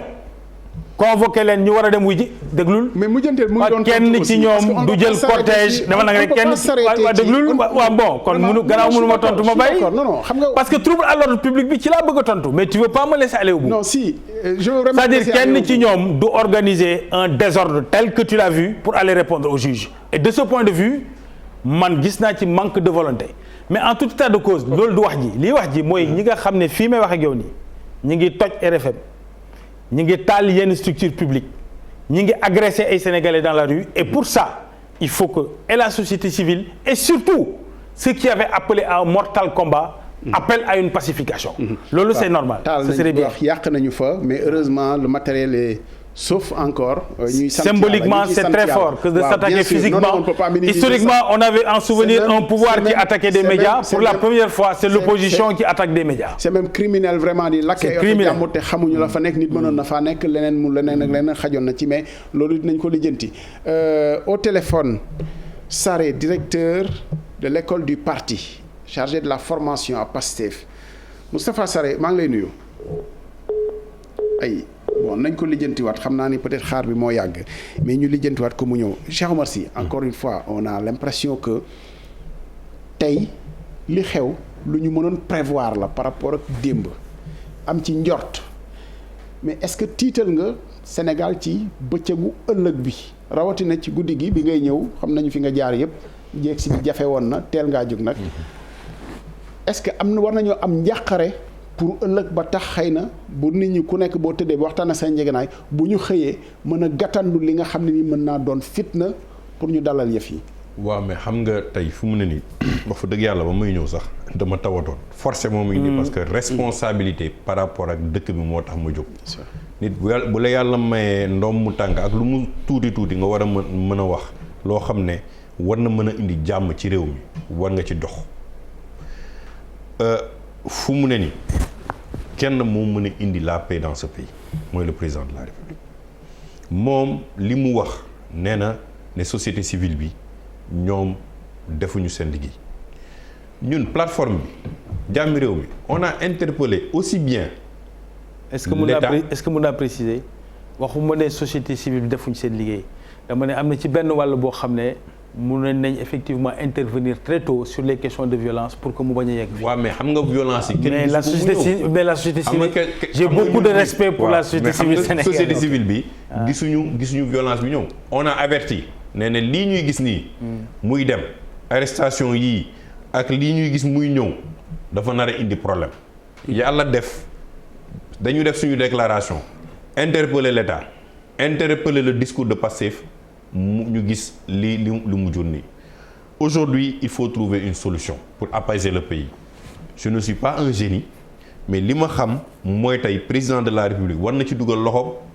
l'autre partie prenante war nañ ci dugal loxoom bu ñu bëggee tamit kilifa diine yi wax ci liñ ci war a wax parce que kilifa diine yi aussi ils ont beau dos chaque fois lu ñu wax ñu ne kilifa diine yi bu ñu leen waxee du ñu déglu wante bu problème amee ñu ne leen déglu kilifa diine yi fu mu ne nii seen àq ak seen yelleef war nañ ci taxaw waxtaan ak président de la République muy Macky Sall. war nañu taxaw waxtaan ak beneen partie prenante bi mais moom li muy bañ ma laal. dinañ ci laal. parce que tey mooy troisième mandat bi muy wax. dafa bokk ci débat bi. ah bon maa ngi ñëw léegi gis nga débat boobu tant que président de la République leeralu ko. bu ñu génnee ci bii dañuy dugaat ci beneen. il faut ñu xam ne dëkk bi. bëgg nañu gis le président de la République muy dox ci corniche bi ak Marième Faye Sall ak ay doomam mu am jàmm. yow leeral bi lan la pour mu ne du ci bokk mu ne du ci bokk. mu jeex benn yoon ñu jàll ci leneen loolu mën na ko may. Moustapha Sarré directeur de l'école du parti chargé de la formation Pastef ñu ngi lay nuyu. Moustapha Sarré yaa ngi ñuy dégg. Moustapha Sarré mel ni qu'on a est-ce qu'il est là ok d'accord Moustapha Sarré dañ ko d'appeler nga ne troisième mandat bi. xam nga moom bëggul ñu wax mais xam nga tey. on l'a vu venir ñun waa dañuy analyse ci dëkk bi lañ bokk gis nañ fi avec Abdou Diouf ce qui s'est passé Abdou Diouf a fait 4 mandats gis nañ fi Wade ba mu fi bëggee def son mandat lan la fi jur. gis nañu tey le ni oui ni non du président de la République le président Macky Sall il est jeune yàlla may na ko ne def na 2 mandats mais bu taxawee lan lay perte bu taxawee ci kanamu Sénégalais yi ne leen je vais préparer un dauphin qui va prendre en charge Benno Bokk Yaakaar ñëpp bëgg a compétir ñu compétir ngeen fal ki ngeen bëgg mu jiite leen en 2024 lan la ko yaaxal du ko yaaxal dara il entrera grandi dans l'histoire du Sénégal mais tey bu nekkee tey ñoom sax sañ ñu wax ci mandat bi sañ ñu wax parce que ku ci wax rek loo xam ne neexul président de la République da ngay génn donc il faut nécessairement qu'on revienne à la raison sur ça l'ordre doit être rétabli ñi di yàq ñu bañ a yàq ba pare nag ñu teg affaire yi ci yoon loolu daal la ñuy ñaan président de la République Cheikh Oumar ñu daw jël j'espère que cette fois-ci c'est la bonne Moustapha Sarré est-ce que yaa ngi fi. oui maa ngi dégg. merci beaucoup c'était un peu difficile pour jot la wala pour garder la ci ligne bi ñu ngi lay gërëm bu baax xam nañu li leen téye amoon ngeen yéene nekk fi waaye nag jotu la antu xat-xat yeeg fu ngeen toll. lu ñu lay njëkk laaj boo ñu suivre di nga ci indi sa jàngat ci li ñu fi wax li seen client lan moo ci xibaar yu mujj tey ci lu ngeen jot a yor ay Sarré yaa ngi ñu dégg. waaw kooku di la woo ci suuf xam naa mu jéggal ñu rek comme ça nga wax ak ñun ba pare allo Moustapha Sarré. waaw ma ne. waaw allo. waaw dégg nga sama laaj. waa dégg naa la. bismillah. waaw daf ginnaaw bi ma nuyu bu gën a rafet ci nuyu yi. waaw ñu ngi wax nekk le président Ousmane. waaw. Moustapha Sarré dafa mel ni dégg bi neexul doo bàyyi télé bi nga wax ak ñun ci téléphone bi voilà. voilà y a des problèmes techniques mais je crois que mën na dem léegi ma ni le président Ousmane actuellement mi ngi ci sérénité bu doy mi ngi ci sérénité bu doy mi ngi ci jàmm alhamdulilah les dernières nouvelles yi ñu jot ci moom mooy mi ngi massawu sénégalais yi bu baax a baax a baax a baax. waaye danga may tuuti Abdoulaye ma am ñaari kàddu yu ma wax rek ci li nga xam ni moom la ñuy dund démb ba léegi te it ma am njàqare bi ma déggee Serigne Mahawa Diouf bi mu waxee léegi ndax am na yenn kàddu yoo xam ne yaakaar naa ni ku bëgg jàmm waroo ko rotal ci situation bu mel nii et surtout nga koy wax avec une arrogance boo xam ne kenn mënu ko comprendre maawa saa yu génnee kàddu wax sénégalais yi gën leen a mere yaakaar naa ni war naa jàng ci ni nga xam ni moom lay def muy communication ndaxte sénégalais yi dañu bëgg ku yaru dañoo bëgg kuy woote jàmm waaye boo ko dégloo saa yu génnee kàddu rek nit ñi dañuy gën a mer xam nga bu fekkente ni taxaw na di wax naan problème mu privé la diggante ñaari nit moom moomu ci boppam moo gën a xam ne problème bi ça n'a jamais été un problème privé c'est un complot qui saute à l'œil nu ndaxte bu dul woon complot li ëpp ci sénégalais yi tey jii duñu génn naqarlu li ñu naqarlu xanaa boog moom mu bëgg a jàpp ne sénégalais yi ay dof lañu yoo xam ne Ousmane Sonko jaral na leen lu ne sénégalais yi dañuy analyser dañuy am xel am xalaat bi boo xoolee li génn ci rapport d'enquête yi génn ci témoignage yi génn ci vidéo yi nga xam ne moom la ñu gis depuis un certain temps ñëpp convaincre nañu ne que lii ça a été un complot ourdi par ces gens du pouvoir lenn nag lañ ci war a jàng mooy réew boo koy dénk da nga koy dénk ñu ko mat ndaxte même bu fekkee ne da ngay comploter mais il faut comploter intelligemment ces gens regardez-moi xoolal scénario bi ñu taxawal casting bi ñu def ak ni ñu patamee dossier bi nangu ko ci section de recherche mu am ay nit yuñ ci tudd war leen a déglu procureur gaaw nangu dossier bi yóbbu ko ci juge d'instruction parce que bañ nañu déglu avocat ba bañ nañu déglu médecin bi nga xam ne moo jël ci xale bi keroog ci guddi dossier bi fii may waxe ak yow nii tey ji waroon nañoo taxaw di wax naan classé nañ ko sans suite depuis très longtemps donc ñoom ñii taal bi ñoom ñii taal ay bi ñoom ñoo ko war a fay sénégalais yi dañ leen a mere affaire bi dafa dépassé Pastef c'est pas un combat de Pastef cette histoire est un combat du peuple sénégalais parce que peuple sénégalais moo dul nangu président de la république boo xam ne dafa taxaw ci langue politique gi ne du am adversaire bu jóg war a taxaw mu faagaagal la tey jii nag na ko leer ni laal na laalaake te it moom moomu di wax Mahawa Diouf moomu di wax mënu la firndeel ne Ousmane Sonko a appelé à l'insurrection Ousmane Sonko keroog ci déclaration bi kenn dégg ko benn yoon fu mu wax waxi insurrection li mu wax c'est la résistance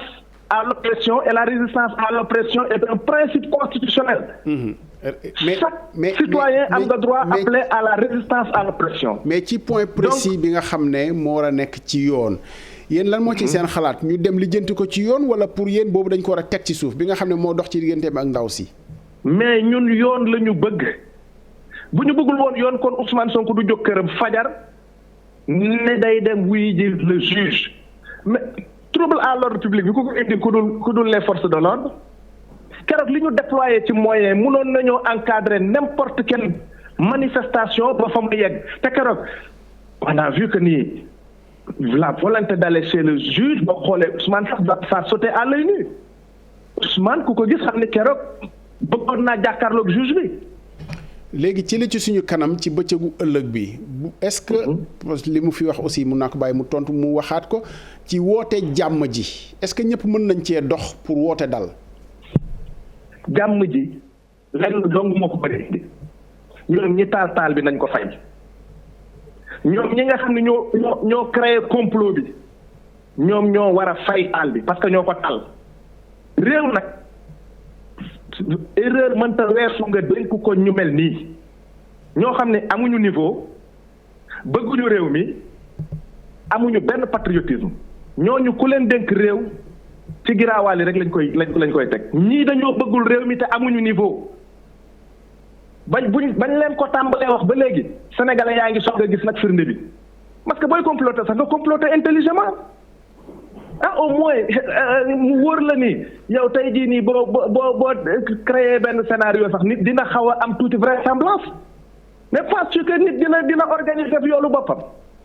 taxaw di laajte kañ lay ñëw daf may bu ñëwee daf may xoj day daf may tiimale ay fital. waaw benn bu gàtt rek ci li ñu fi doon waxtaanee très rapidement balaa muy couper ci responsabilité les uns et les autres wax nga ni ñi ko taal ñoo ko war a fay mais bu ñu xoolee tolluwaayu réew mi est-ce que ku ne warul mën a bës xolam ñu woote ci dal ak jàmm. comme ni ko l'honorable député Cheikh Oumar Sy waxee président de la République ci boppam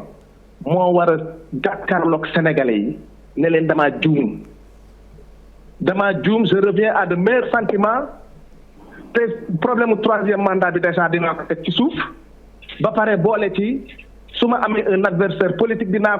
ko affronter loyalement du ma utiliser des moyens non conventionnels pour m'attaquer à mes adversaires loolu président de la République loolu war a def moom moo war a def loolu. Moustapha Sarré moo war a jàkkaarloog sénégalais yi jéggalu leen balu leen ak ba pare nag revenir à de meilleurs sentiments. lii réew mu normal bu mu amoon président de la République teg nañ ko ci procédure wàccee ko voilà. Moustapha Sarré ñu ngi lay gërëm bu baax vraiment ci yitte bi amoon nañu yéene dalal fi kenn Pastef ci engagement yi ñu amoon waaye nangul nañ leen xat-xat yi jërëjëf ñu ngi lay gërëm di la sant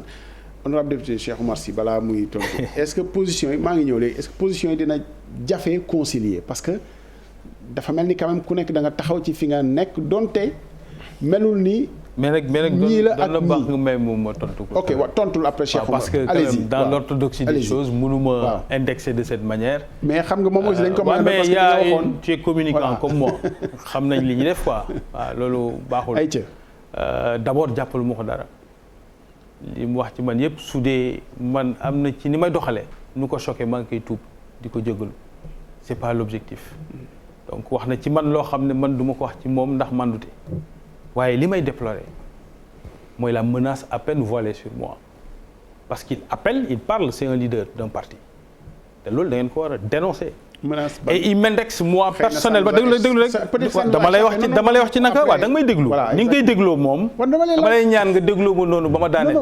s'il te plaît Ablaye tu n'as jamais été comme ça may ma daaneel li may wax c'est un leader il est responsable de l'école de parti du PASTEF mooy yar xale yi leen tàggat il est dans un média de masse dans une soirée particulière il me désigne d'une certaine manière et me caractérise comme quelqu'un koo xam ne saa yu waxee ñoom ñu nekk ci fitna il me désigne comme une cible politiquement c'est ce qu'il vient de faire Moustapha Sarré mais dama ko bëgg a xamal dara je suis un patriote j'aime mon pays quelles que soient les circonstances soo xalaatee ne war nga ma mun a fitnaal war nga napp ma ci sama bëgg-bëgg réew sa jaar-jaar nga xamoo suma bos gënoo ma bëgg réew mi te munoo ma xoxotal munoo ma jaaxal su dee man nag jaaxal naa la ci sama comportement maa ngi tuub mais en tout cas mon objectif n'a jamais été d'être arrogant ou d'offusquer qui que ce soit te man sama bopp yaruñ ma ci loolu xamuma arrogance tàggatuñ ma ci te dégguma en tout cas jamais ñu reproché ma lu demee noonu yow xëj na nag circonstances yi nga nekk ak li ma nekk mun na la bañ a neex et je peux le comprendre mais tu as confirmé ci sa attitude ak ni nga ma déterminé ni nga ma attaqué moi personnellement je sais maintenant d'où viennent les attaques dans les réseaux sociaux ceux qui ont passé leur journée du matin au soir à m'insulter parce que j'ai dit dans ce pays on accède au pouvoir par les élections pas en brûlant des pneus je viens de voir qui est leur formateur il s'appelle Moustapha Sarré mais dama lay xamal ne mënoo ñu jomal Sénégal quand je dis mënoo ñu jomal waxuma sunu parti je parle de askanu Sénégal la démocratie sénégalaise dépasse nos égos du man yow du sëñ bi si du Ablaye Cissé c'est un héritage boo xam ne kilifa diine yi ak ñëpp ci liggéey ñu teg ko ci rafetal ci diggante yi teg ko ci wax lu rafet ci diggante yi teg ko ci fexe ba nga xam ne dañuy maslaa suñu jëflante ba lu demee nii kenn mësu ko fi gis yéen Pastef yéen a ko fi bëgg a indi li ñu leen laaj et je fais un appel à Moustapha Sarré vous êtes le responsable de l'école de votre parti vous êtes une personnalité morale appelez au calme loolu nga waroon a def mais pas me désigner moi comme victime expiatoire comme une cible politique li nga war a def mooy woo xale yi ñu dellu ci kër yi ñu dal nga ne leen Sénégal yépp benn bopp la kenn mënu ko xar ñaar xale ya ngay woo samay cousin lañ samay jeunes frères samay nijaay samay mbokk on peut pas diviser ce pays sur cette base là ça c'est inacceptable leneen lii mooy wax rek ci waxu troisième mandat s'ils veulent en parler mais chacun en parle quand il veut le président a dit et nous avons dit nous n'en parlons pas mais c'est notre liberté mais dafa tere yow bët bu set nga wax troisième mandat yow maa ngi lay seetaan bët bu set Ablaye Cissé chaque semaine nga wax troisième mandat la société civile en parle chaque semaine mais dans ce cas précis évoquer le troisième mandat est injuste et à mon avis irresponsable parce que la question n'est pas une question de troisième mandat c'est une plainte privée jusqu'à ce qu'on prouve le contraire ba tey jii kenn génnewu fi firnde bu won ne ñun suñu ñooñ ñoo organiser un complot et si on sortait la preuve mais ay nit lañ ay gor lañ comme ñëpp on l'accepterait mais gisuñu ko fi liñ fi gis mooy xale bu jiiñ nit ñu woo ko ne ko kay teggi tuuma demul contre vents et marées nee na du ma dem suñ si nekk malaanu kiiraay bi dinaa dem dindi nañ malaanu kiiraay bi la justice n'est pas crédible je n'irai pas et enfin parce que ñaan nañ ma dinaa dem mais j'y vais en cortège et en scooter et en mobilisation politique ce n'est pas respecter nos institutions bu ñu juum ci lenn ñi ñuy seetaan seeni kër ëppuñu leen njàng ëppuñu leen juddu ëppuñu leen xam-xam et on retourne dans les chaumières pour parler des mêmes sujets yow man ak Ablaye Cissé yëpp xam nañ devant le peuple sénégalais que il ne voulait pas y aller s'il voulait y aller il serait dans le bureau du juge mais dem en cortège mais dem en cortège c'était un jeu mais loolu ñun ñëpp xam nañ ko nañ wax sincèrement sénégalais yi ñu jàkkaarloo ils le savent ça veut pas dire qu'il y a pas de problème il y a beaucoup de problèmes nous sommes au cœur d'une crise xale yi génnatuñu koom-koom bi c'est en crise fii c'était la nuit chaque guddi da doon xumbu nit ñi daan génn guddi taxi yi di liggéeyuñu il y a des difficultés ça c'est évident mais mélanger les genres mettre la situation de la Covid la crise économique une question privée de mœurs d'un leader politique qui allait se faire masser c'est sa vie privée d'autres en font autre chose je ne le juge pas et qu'on lui porte plainte et mettre le troisième mandat autour de tout ça cet amalgame est extrêmement dangereux parce que ça déplace les genres et ça remet en question la crédibilité de nos institutions lii bëggoon naa ko wax parce que c'est ça en vérité pour man la seule vérité qu'on peut partager objectivement leneen luñ ci dugal ñi ngi jaxase les genres te bokkul. c'est dit Cheikh Oumar Sy laaj bi mooy kon dina jafe concilier ñaari partis yi. waaw bon. concession est-ce que war na ci am quand même. concession war na ci am xam nga dëkk bi moom waxee na xol dégg naa li Moustapha Sarré wax moom tamit mais dëkk bi dañu war a bàyyi di noonante dañu xam ne ñun ñëpp ay nawle lañu dañu dafa mel ni léegi tant que nekkuñu ay noon rek mënuñu ànd dëkk bi ñun ñëpp ay nawle lañu kenn gënu fi kenn fii bu concession amul bu recul amul jafe-jafe rek mooy am ci dëkk bi li mu wax nee na ne ñële nañu kii affaire troisième mandat bi waru ci bokk d'accord mais xam nga li may wax histoire mooy indi lu ne li dal Khalifa Sall ba ñu écarté ko la waa Pastef di ragal bu ñu écarté Ousmane Sonko loolu rek la la dal Khalifa Sall ba ñu écarté ko ba ñu ko jiinee ne dafa duubal kees ak lu nekk Karim moom génn nañ ko dëkk bi. ba léegi da nga jàpp ni yooyu yëpp ay pexe non ma ne xam nga pexe damay ne xam nga boo gisee c'est-à-dire qu'on analyse situation bii am na situation bii am da ngay déduire que peut-être situation bii mooy am man je suis sénégalais comme tout le monde noonu la ñuy analyser bu ñu ñi si jàppee ne président de la république nii na moo tax ma ne ko la question du troisième mandat bu ko moom bu ci boppam bu bëggoon firnde ne lii moo wax nii par exemple taxawul na président de la république nee ne troisième mandat du ko def. dina xool ne 90% de. kon su ko waxoon mu jeex. non 90% des problèmes des sénégalais va se régler loolu man maa la ko wax.